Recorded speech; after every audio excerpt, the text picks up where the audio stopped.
to the All About Audiology podcast. I'm your host, Dr. Lilach Saperstein, and on this podcast, we don't just talk about hearing tests and hearing loss, hearing aids, all the things that come with audiology. We actually talk about you and your experience, whether it's for yourself or for your child, or if you're a student or professional joining us today. I'm so grateful that you're a listener to the podcast. And today on the show, we are going to be talking with Liba Lurie. She is a mom of four, a psychologist, and creator of the 5-step framework to stop reacting and start responding to your kids. She's passionate about helping parents figure out what's really going on for them and their kids so they feel more calm and more confident and create nurturing, loving, lasting relationship with their kids. And I'm so excited to talk to Liba because that is exactly everything that we do on this show and my vision and mission in the world as well. So welcome, Liba. Thank you so much for coming on the show. Thank you, Lilach. Thank you so much. Thank you to your listeners. I'm really excited to be here. Yeah. It's something that it is exciting to talk about when you find someone who gets it, because parenting is big, big, big umbrella. And then when you come down to hearing loss or communication, it's a very specific kind of challenges that come with it. Because we're always like, you need to communicate, you need to talk better. But what if that itself is the block? Right. And I think what really resonated when we first connected, Lilach, was that just recently, we discovered that my son has hearing loss and that we are navigating this process of the emotional and practical process of getting him support. Mm-hmm. How old is he? Tell us about him.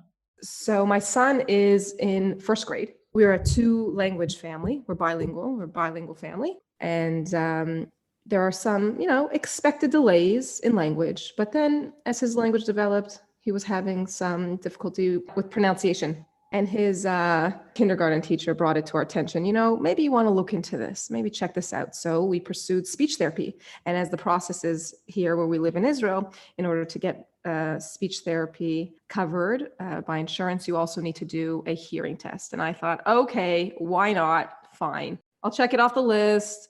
4th kid, I suppose I'll do this, And it turns out that he was having trouble. And I remember sitting there in the hearing test and noticing what was happening.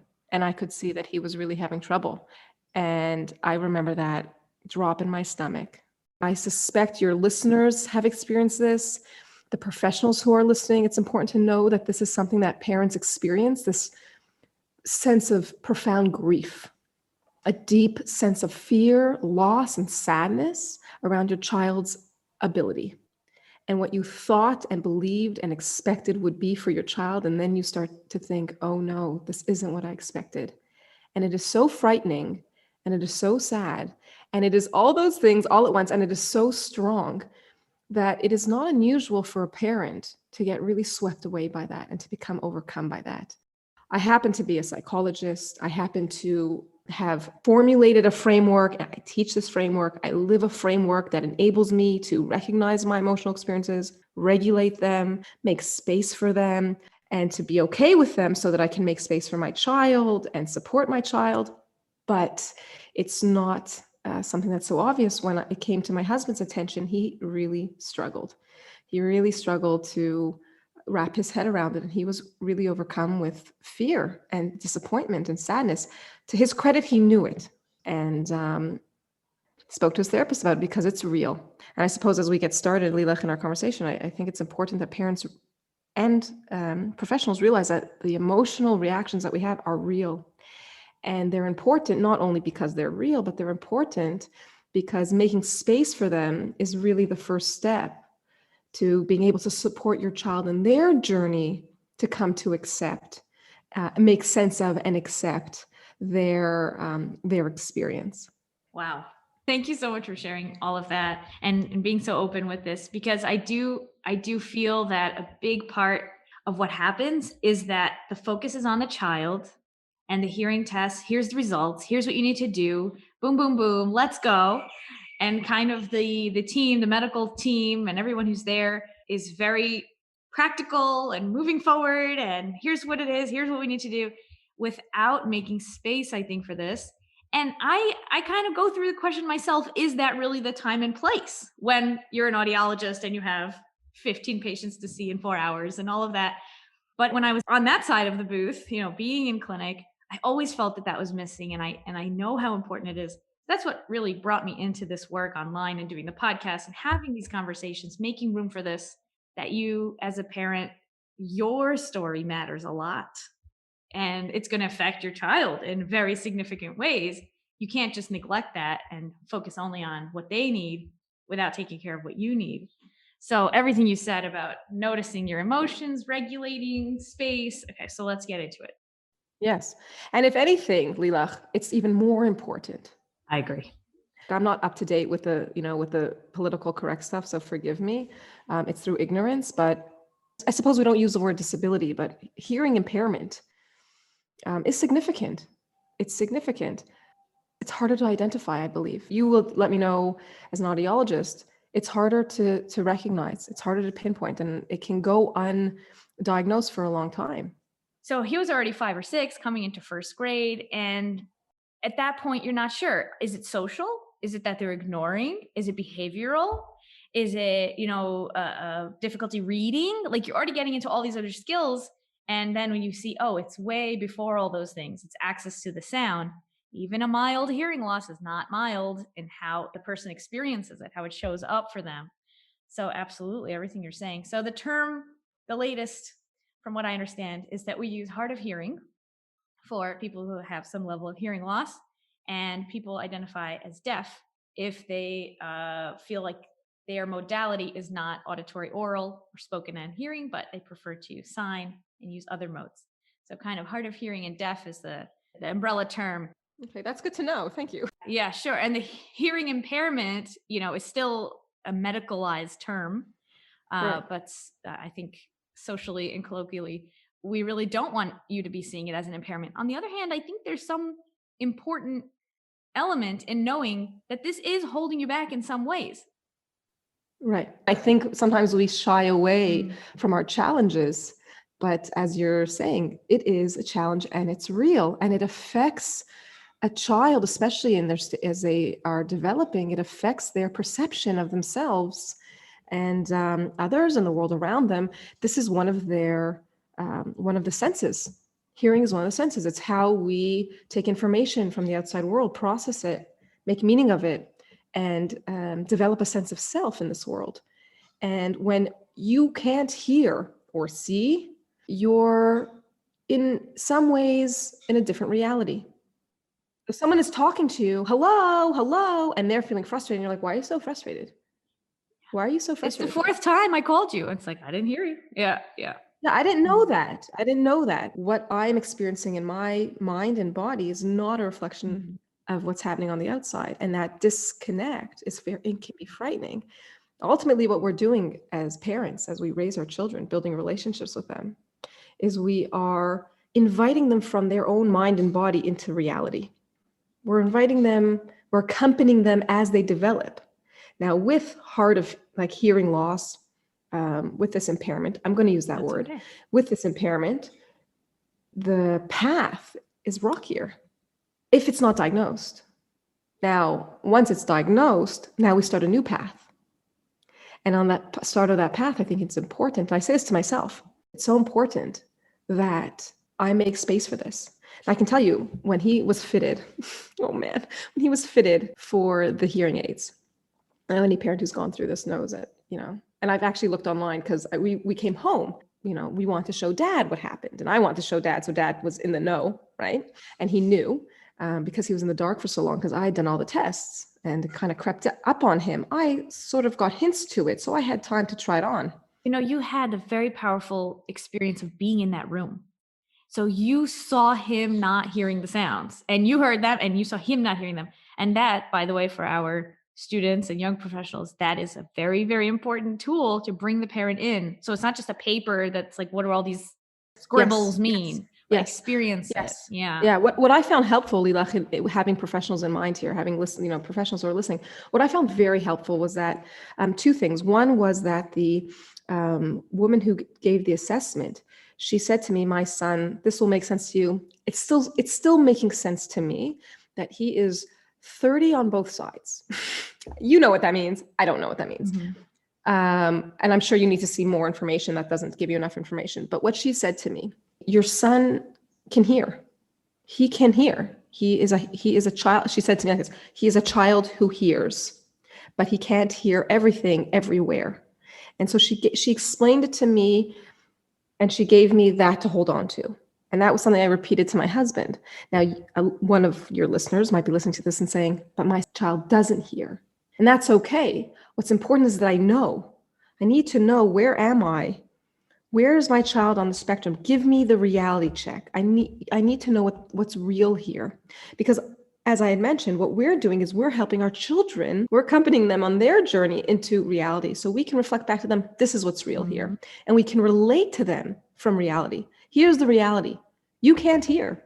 That's the reality.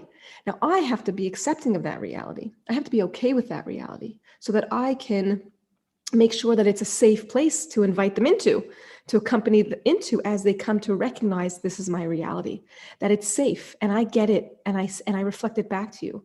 And I'm with you in it so that it can make sense. That's how, whether it's hearing, hard of hearing, hearing loss, deaf, whether it's anxiety, whether it's, it's fears, whether it's deep sadness and grief, whatever it is, our job as parents is to say, this is what's happening. I see it. It's real. And I'm here to keep you company. So we have to be able to tolerate our own experience of it so that we can feel safe in the reality.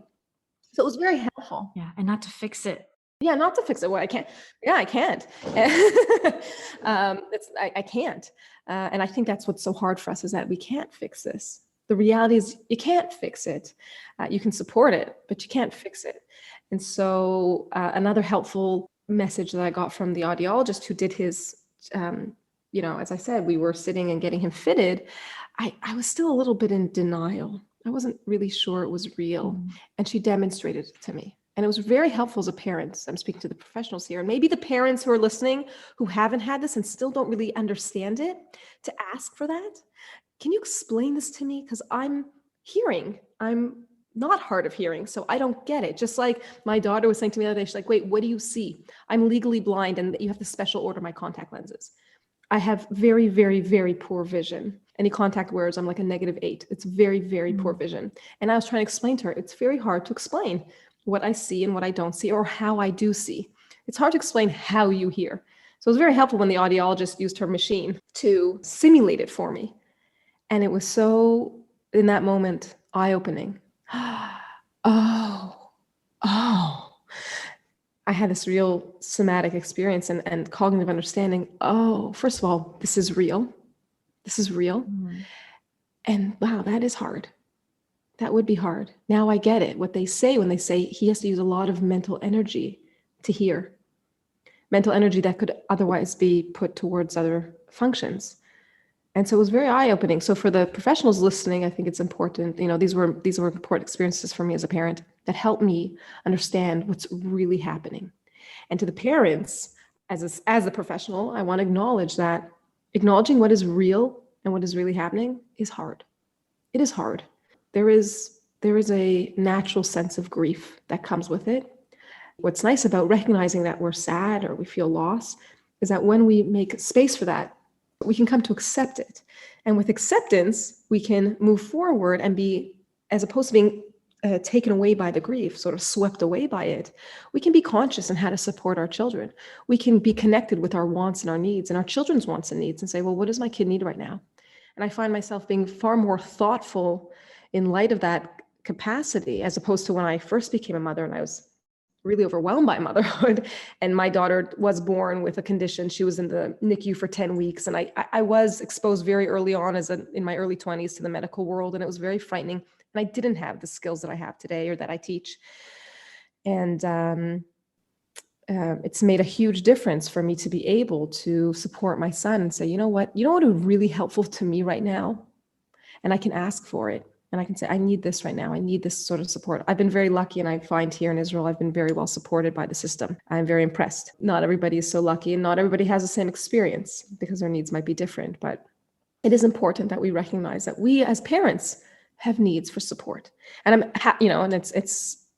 I think Lilach, in your coaching, how important and valuable that is, not just for the parents, but for the children. We don't realize that when we help ourselves, we're helping our children. when we get the emotional support that we need, emotional, practical support, that we are ultimately helping our children. It funnels down to our kids. That not only are we given the direction, here's what has to happen, A, B, and C, but that we are given that, oh, good, someone's in my corner.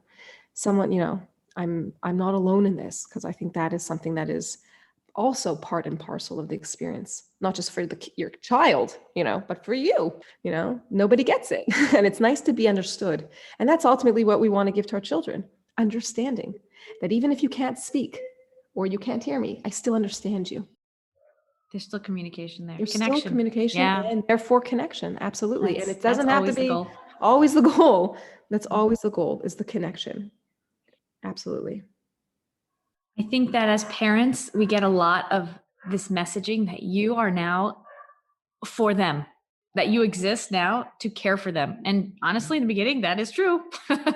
Like, they're not going to survive if you don't feed them every 3 hours or more often, so we kind of sometimes stay in that mentality of like, okay, now the kid is in charge and I'm there for them.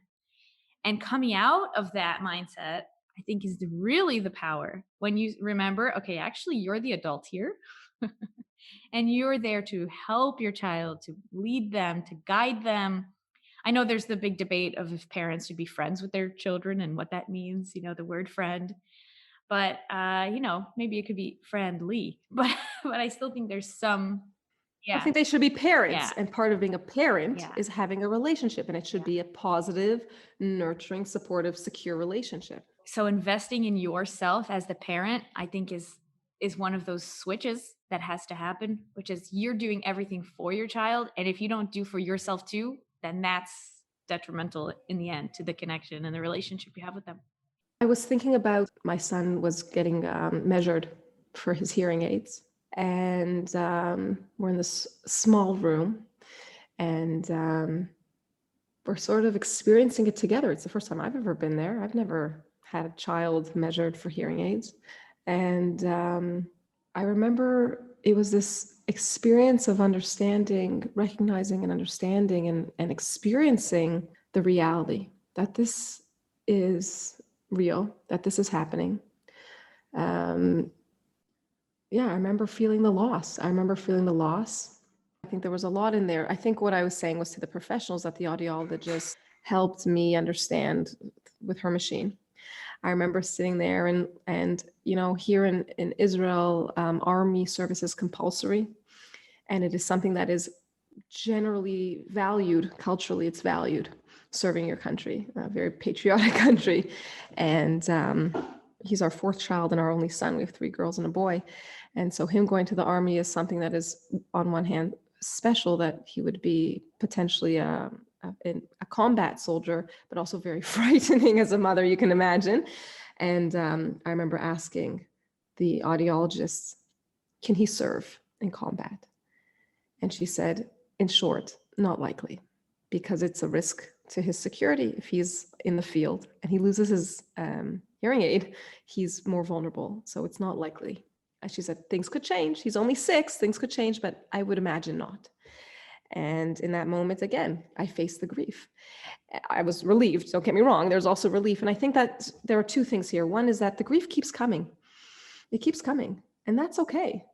It's okay. It's supposed to be that way. It comes in waves, as grief does. That's the nature of it. The second part is there can be other feelings as well. I was grieving, but I was also really relieved and excited to go home and tell his big sisters, so here's some good news. He's not going to serve in combat, because my daughters are actually really concerned for their little prince. It's something that they worry about. So they were happy about that. And we actually happen to have a neighbor whose daughter has, who's deaf in one ear, and he was working in intelligence in the army. So he said, so he'll serve in intelligence. And I was like, oh yeah, there's more to the story. We sometimes, as parents, we have these visions for our children, and we have hopes and dreams for our children. And whether it's discovering your child is hard of hearing, or that your child has other challenges and that they won't be able to fulfill your dreams, yes, there is grief in that, but it's also okay, because it's not the only story that is to be had. And that we have there's this possibility that if we're able to embrace reality and all the emotions that come with that, then we're able to support our children in their story as they write their story and they live their story and they get to actualize their potential, whatever it is. And that's theirs, and which is really a wonderful opportunity as a parent. Totally. And that you're not the one who's writing the script, by the way. No, you're not. You're really not. There's a moment of confronting that. You don't always make all the decisions. That's right. And that's whether or not your child is hard of hearing or not. That is the Mhm. nature of being a parent. And I think, something that I teach parents is about reality. Between you and me, Lilach, and all of your listeners, I help parents grow up. And growing up is essentially coming to live in reality with what is and to be able to tolerate it for what it is. And that means that it's not all good or all bad, but it's gray. And that we can live in it, and it is hospitable and it's safe. And I can not only just tolerate it, but I can actually grow in it. I can be productive. I can lead a meaningful life and meaningful connections, even if I don't always get my way. And that's what we are confronted with here when we discover that our child is hard of hearing or deaf, that I'm not getting my way here. And not getting what you want is hard. I was just speaking to a client this morning, and she's, that's part of her process, is not getting what you want is really hard. She didn't have a parent who said to her, you're not getting, this is what you want. You can't have it, but that's okay. I'll be here with you and make space for you and keep you company as you negotiate and navigate all the feelings out and emotions that are going to come up for you in that reality. You can't get everything you want in your disappointment. And that's real. And I think sometimes it's oftentimes parents think that they've somehow failed. We very often jump to judgment. We judge our kids, we judge the system, we judge ourselves. And that is fine, but that's automatic, but it's not reality. The judgments are real, but they're not a true reflection of reality. You haven't done anything wrong. You're not a failure. Neither is your child or the system. Wow, I'm so glad you're bringing this up. The guilt is one of the things I hear a lot from parents. That did I do something wrong during the pregnancy? Should I have known about this sooner? Mm-hmm. Did we make the right decision? Yeah. And again, that goes with all parenting. #mom guilt. Yeah. Right. But how do we live with that feeling and then also regulate and comfort and say, I did what I knew and I did the best I could and it wasn't your fault. How do we come to that? What's your advice for that? Through grief, because acceptance comes through grief. To forgive is to accept, is to grieve. And if anyone is familiar with the 5 stages of grief, that acceptance is the 5th stage. And it's not linear, but these are the stages: is denial, bargaining, like maybe if I did this, and maybe if and we sort of fantasize about different possibilities, anger, sadness, and acceptance. And so these 4 stages are the preliminary stages to come to accept. And when we accept that this is it, then we can forgive ourselves. Then we can say, this is what it is, and it's okay. And so am I. So am I, because I am human. I can accept myself and the parts of myself, but only if I let myself know that they exist. The part of myself that is angry, the part of myself that wishes it was different, the part of myself that is so sad, and the part of myself that doesn't even want to believe that it's true. And let me tell you, as a mother, they come up for you. Whether you like it or not, they're going to come up. It's whether or not you're willing to pay attention to them and say to yourself, this is real. And I would even encourage you to share it with other people and say, oh, I'm so sad, or I'm so angry, and seek out people in your life who can make space for that and who can nod. Just like you would step into a home where someone is grieving, you just make space for them because there's nothing you can do about it. And guilt is a manifestation of our thoughts that say you should have or you have to. And those are not necessarily true. Guilt is not always true. And so we need to actually be able to reflect on those thoughts and say, is this true? Is this true? Or is it my way of distracting myself from the grief? If I tell myself I should have done something different, then I don't have to pay attention to how sad I am that I didn't and how helpless I feel. Oh man, helplessness. That is a big one. And I think that's exactly why I feel it's so important that people who are listening to this podcast and people who are Googling the things and looking at blogs and connecting and doing all the things, you're looking for more because you know that you're not going to stay in helplessness forever. That's, first of all, you can't. Your kid needs you. So come on, come with us. Let's get through this. But also, yeah. I'm happy to hear that you offer coaching to parents, because I think it's really important that service is available to parents, because many parents need that. And it's nice to know that what you need is out there. You just reach out and take it. If you don't know it's there, you don't know that it's available to you, but it's available to you. And it's important that parents have that direct one-on-one support, really someone holding your hand. I happen to be very lucky that I got this phone call this morning just before we spoke, Lilach. Just before we spoke, this woman calls me. She says, "Hi, it's so and so," and I was like, "Who? I've got to chat with Lilach in 5 minutes. What do you want?" And then she said, "Very sweet woman, I'm calling. Is this your son's name?"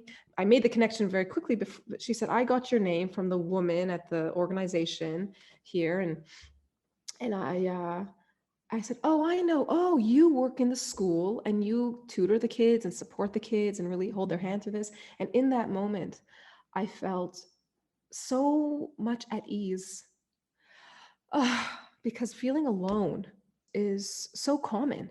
Whenever your child encounters a challenge, I run the Motherhood in the Making community on Facebook, so that women who face challenges with their kids can come in and say, "Oh, I'm not alone," right?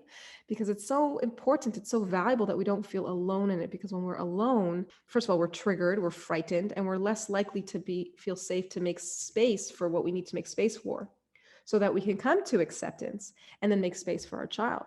So I was very grateful to get this phone call, and I'm very happy to hear that you offer coaching to parents, because I think parents deserve this in and of themselves. And their children deserve parents who feel solid and secure and just hold your hand through it. Another thing I wanted to say about grief is that it really is this spiral that every time you go through all the stages, then you kind of start all over again about the next thing. Because, okay, you do the baby stage and then you're like, okay, I understand babiness. And then they're toddlers and like, oh, now we're doing communication and we're doing what kind of educational placement and friendships and play.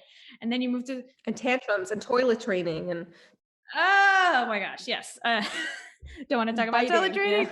Yeah. Exactly. Yes. And trying to get your message across and getting frustrated that you can't. And then you move to school age and you've got all the school things, bullying and academic pressure. And anxiety. Gosh, yeah. And then you get to teenagers. Yay. I don't know about anything about that yet. I can tell you. It's like having toddlers again. Right. And then I think also about being an adult parent to adult children is a whole nother story all over. And it's not even the whole in-law thing, which also, like, once you're in a relationship and then you're dealing with someone else's family. So there's a lot. It's called life, man. Okay. You're going to go through all the stages and every day it's a new making and it's a new grief and it's a new acceptance. And That's right. Ultimately, our job, I say to parents, is to take responsibility. Ultimately, I have to take responsibility. I have to take responsibility for my children. I have to start by taking responsibility for myself.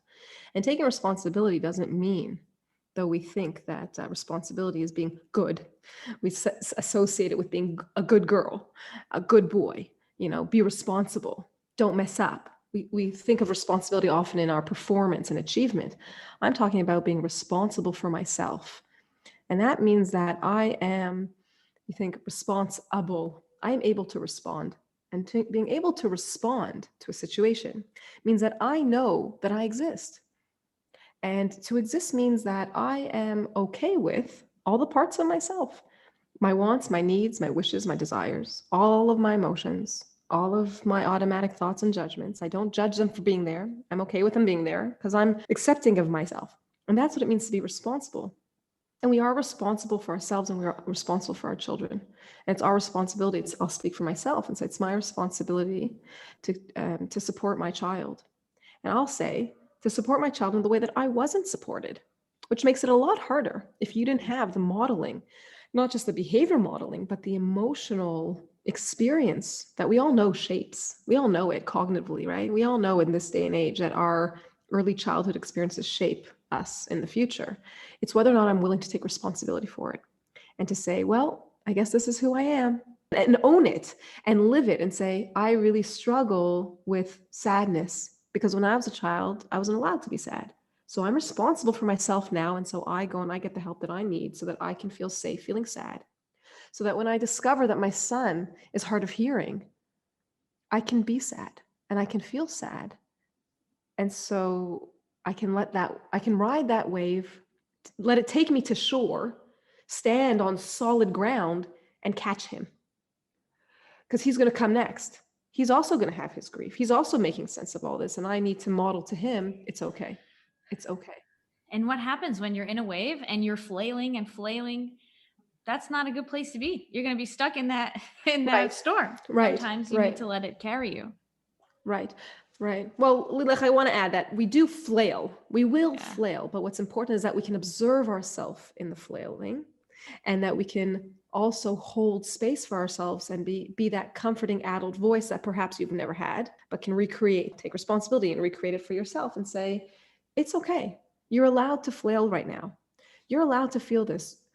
Breathe through it, ride the wave, make space for this. And I think that's what the coaching is so helpful is you can have someone reflect that back to you and say, it's okay. It's totally okay that you're feeling this way. This is to be expected. This is what happens when you discover your child is hard of hearing. This is what happens when you suddenly have to navigate a whole system that is like completely foreign to you.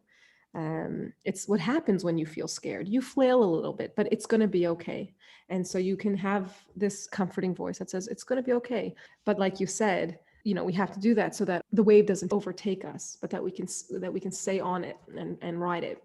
Right. And to follow this metaphor even more, which I love metaphors, sometimes you're in the middle of a hurricane and you need a boat, you need a helicopter. Like it's not always just like, surfing weather. Sometimes you really hit with something bad. What's so hard, and it's a bit of a play within a play, because the parents who get hit really hard, part and parcel of why they feel it so hard is because they didn't have anybody there to help them negotiate the storm. And so the storm seems a lot bigger to them than it really is. Not to say that it's not, as we're saying now, like not to say that it's not sad and disappointing and upsetting and unfair and all those parts, but it can feel differently to different people. And for some parents, it can feel so big and because no one was there. And what happens is that because it's so big, what parents think unconsciously is, well, I guess this is just proof that there's no one there. And so I'll be a voice to the listener who needs to hear this, that that's not how it has to be, that you don't have to go through this alone and that you don't have to suffer it alone and that you don't, you can call for help and there is help to be had, even though in the past you might have sought help through your nonverbal communication and, you weren't heard. Because often these perceptions are formed very, very early on and you weren't heard, you weren't seen, you weren't recognized, maybe you were dismissed, maybe you were put down. And so you've concluded, well, I guess I'm on my own here and there's no one I can trust. But that's not reality, though it feels real. It's not reality. In reality, I can speak to you from the other side. The world is a nurturing place. It is a hospitable place. It is a place of great potential. And while it can be scary sometimes, and while it can be unpredictable, it is still a place worth participating in and finding connections in. To participate in this world is to connect in this world, is not to be alone. And so if that seems frightening to you, I understand it. Trust me, believe me. You don't have to trust me, but I hope you can feel me when I say I know all about it. But it doesn't have to be that way. Yeah, I think we can all connect to that. Yeah, and we can all take responsibility for ourselves as adults and say, hey, it doesn't have to be this way. And we can recreate something new for our children, especially our children who are facing the challenge of hard of hearing and deafness, that, hey, you're not alone.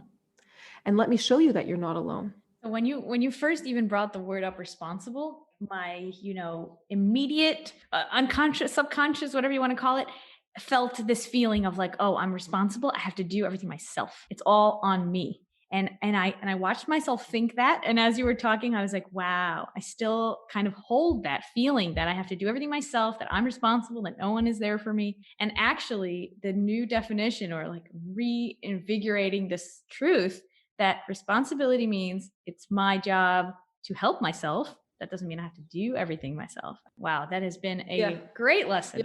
Yeah. Well, you've given me a definition now, is that being responsible. As you're speaking, I'm thinking, yeah, being responsible is exactly what you said. And I was taking a note here and wrote, being responsible is allowing yourself to feel safe in connections. Is that I'm allowed to feel safe in connections. I'm allowed that. Even though I haven't in the past, I'm allowed to feel safe in connections. And feeling safe in connection, I've learned, is actually asking for help, saying, I need this, I want this, and to feel okay and safe to express that. And that not, even though my automatic expectation is that I'll be, oh God, you're so needy, or what do you want from me? Don't bother me, or crickets, no one's there to even hear me. Different parents have had different experience in their experience of being parented. And now as adults, we have a choice to make, and even, as we said, the responsibility to allow ourselves to feel safe in these connections. And in these circumstances, reach out for help. Is that asking for help is not dangerous. It is safe to ask for help. And I want to put something out in this part of the conversation about who you ask for help from. And sometimes we repeat and repeat and repeat the same story and don't recognize the insanity of that. So basically, I'm talking about how in times we reach out to people who are our family or who are close friends, whatever doctor you had on your insurance or whatever audiologist is in your neighborhood, like kind of the automatic whoever's there. And it's not necessarily the person you need to reach out to. It's not necessarily the person who can offer you the help that you deserve, to be this person that can be a mirror that's outside of you. And I have to plug right now therapy, as you know, you're a psychologist. But from my perspective, as having been in therapy, it is transformational to be like, you don't know anything about me and I don't need to see you outside of this hour, but you're totally here to help me. And just that about the relationship. And I talked about this on the episode All About Therapy. That was an episode with my husband, who is a family physician. We talked about how important that is to know that that's out there. And I think therapy and coaching as well, and these kind of frameworks and programs that show you something different. It's very awesome to go to your mom or your grandma, or someone who's like in your life that's a constant and hopefully a source of nurturing. But A, that's not the case for everybody. And B, this is a new story. Like the topic of deaf and hard of hearing, of audiology, you might want someone who knows what the number 30 means, right? Or like what the situations are, so that they can really advise specifically. Yeah. Right.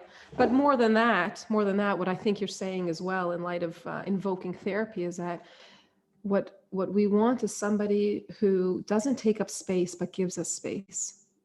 Someone who is going to make space for us and not take up the space.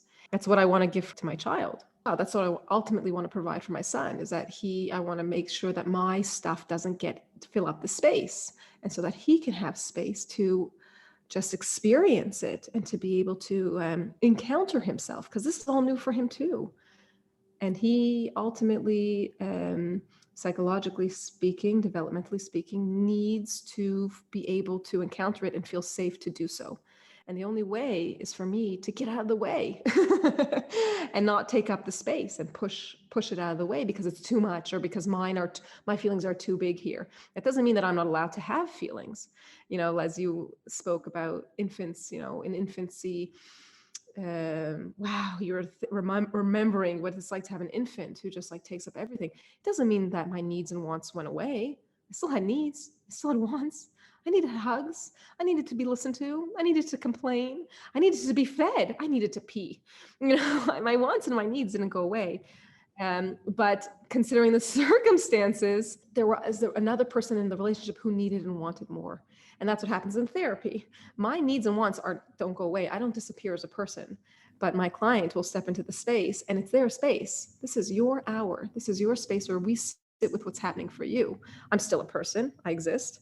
But it's not about me. This isn't about me. And that's something that we want to, in some ways, mimic for our children. Ultimately, I think what's important is what we're speaking to in the idea of connection, and allowing ourselves to feel safe in connection is synonymous to allowing ourselves to want and to need. And very often we don't feel safe in our wants and needs. Unconsciously, we will make choices that reinforce our belief that our wants and needs are not okay. And so we'll just accept the doctor in our area or the audiologist down the street or what's in our insurance. And we won't pause and say, wait a minute, what do I want here? We'll tell ourselves stories like, oh, it costs too much money, or I don't have the time. While there may be some truths to it, oh, it's more convenient this way. While there may be truth to it, well, ultimately we need to ask ourselves, is this what I want? If money, time, convenience wasn't an issue, what would I want? And whether or not I can get what I want, it's still important to acknowledge what I want and what I need.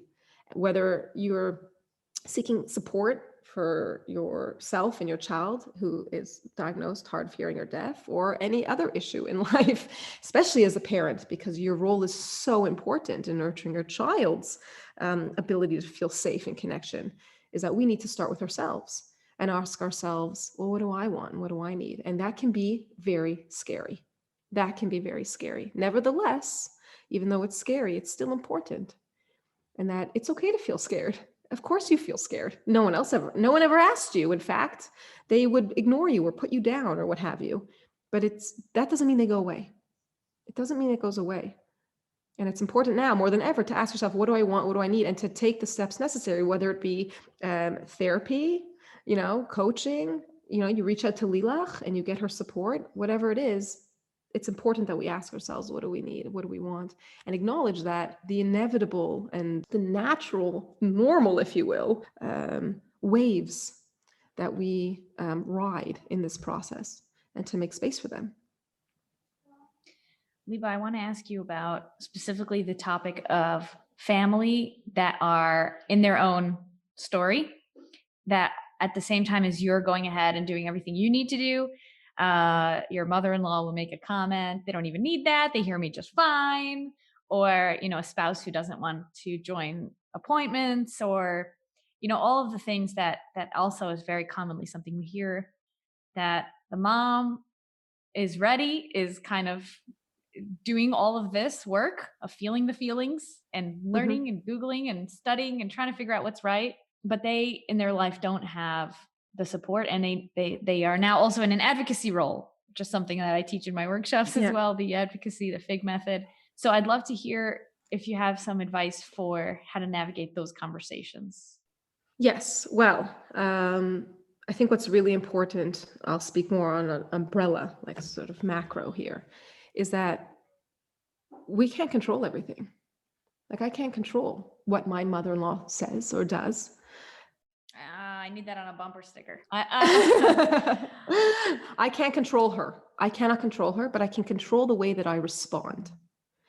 And so that can be hard, because what I would respond with is, and this is what I teach, in the 5-step framework, step 4 is respond. Okay. And when we respond, we need to be clear about what we want and what we need, and we need to communicate it. And I like that you use the word advocacy, because we need to advocate for what we want and what we need. At least in my framework, I'm really curious to hear about this advocacy in the FIG method, to say, listen, I know you. I acknowledge your point of view.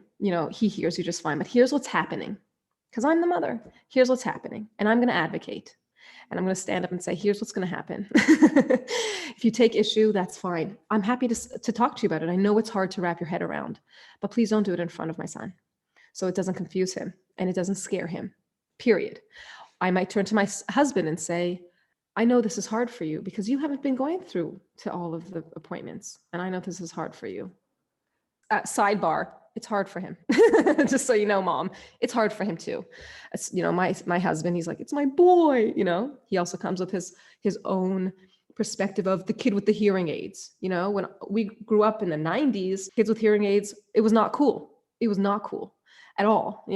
I had glasses and it was not cool. And like, that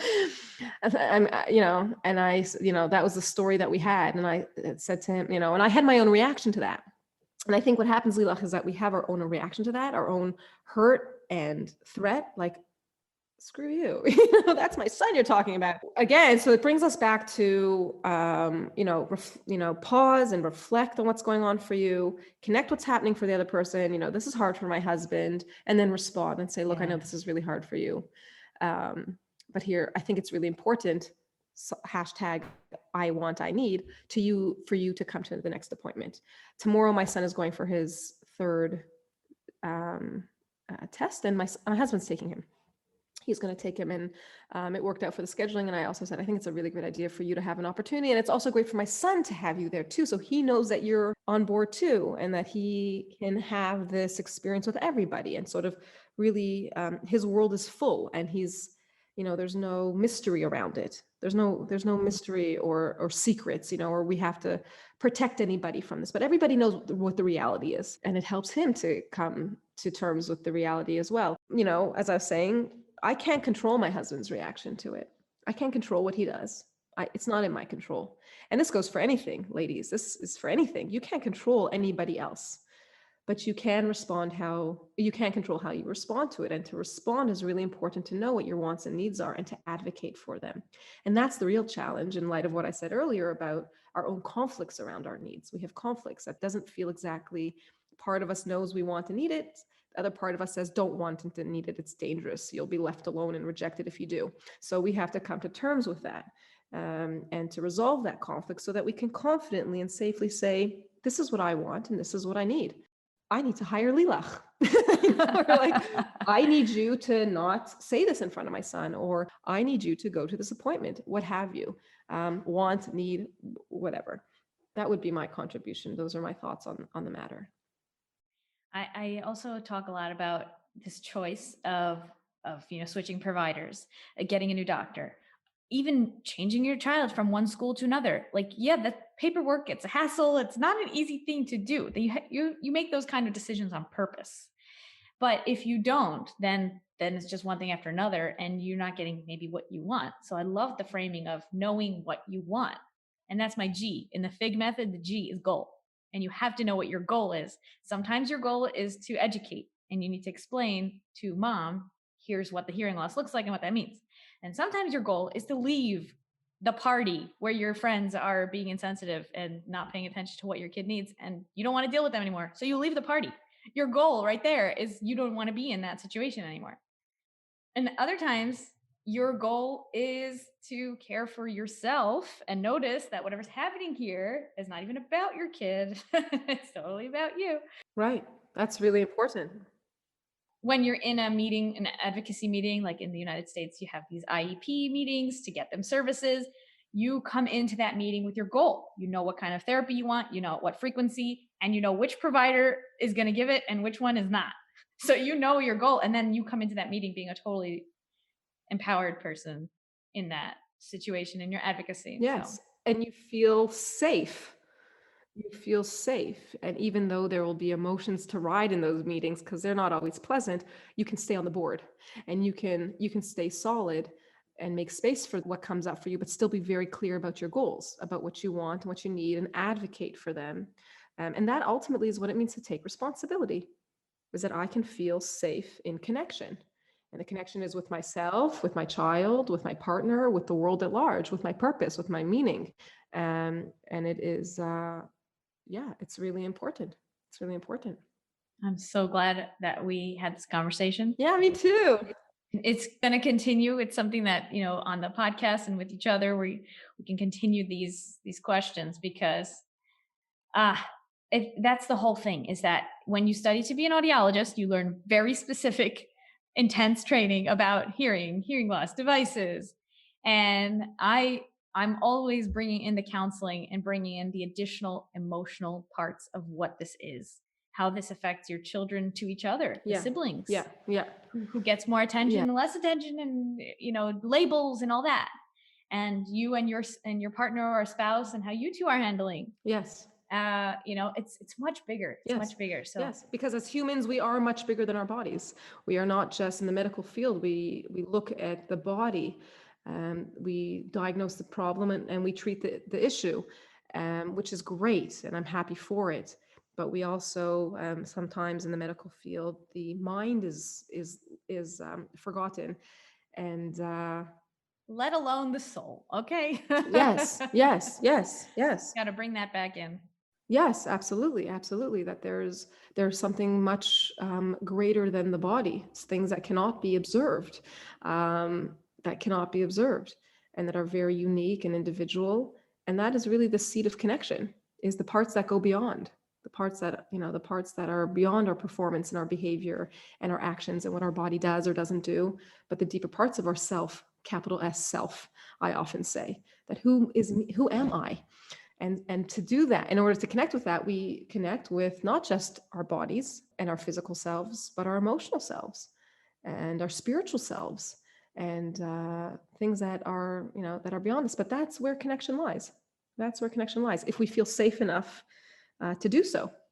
If people want to find you and learn about what you do, where can they find you? If somebody would like to learn about me and find me, they can go to my website, libalurie.com, LIBALURIE.com. Or if you're on Facebook, you can come into the Mother in the Making community. If you're a mom who wants to work on herself and build better relationships, you can certainly join me in the Mother in the Making community. Your first port of call is my homepage, libalurie.com. Yeah. Excellent. And that will also be linked in the show notes, as well as a full transcript of our conversation today at allaboutaudiology.com. Thank you, Liba, so much for joining us today. Thank you. I'm Dr. Liba Saperstein, and this is the All About Audiology podcast.